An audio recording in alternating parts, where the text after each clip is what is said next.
Nggak disukai sama orang lain itu nggak apa-apa, selama kita juga nggak suka sama orangnya. Saya bingung sama orang yang menyampaikan kepada orang lain bahwa dia tidak suka sama saya.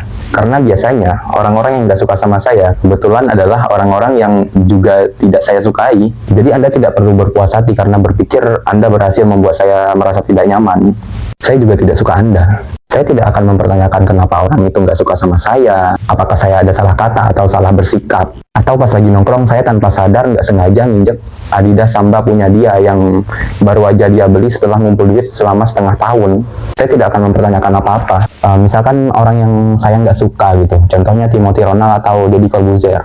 Saya tidak peduli jika mereka tidak suka sama saya, toh saya juga tidak suka sama mereka. Nggak ada alasan, cuman ya nggak suka aja liatnya gitu. Mereka juga kalau nggak suka sama saya ya udah, nggak apa-apa, saya tidak akan marah atau merasa tidak nyaman akan hal itu. Beda cerita kalau orang yang nggak suka sama saya itu adalah orang yang saya suka banget. Kita ambil contoh Elle Fanning ya.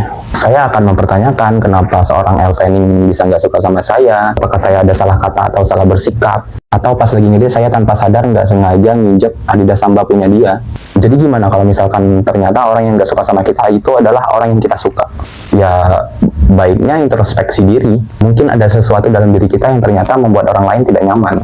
Tapi kalau saya pribadi sih nggak terlalu peduli ya mau siapapun yang nggak suka sama saya, kecuali Elle Fanning. Kalau seorang Elle Fanning nggak suka sama saya, mungkin itu adalah patah hati terbesar yang bisa saya rasakan sepanjang hidup. Cukup untuk video kali ini. Jangan lupa share, karena satu share sama dengan 1% kemungkinan Elle Fanning suka sama saya.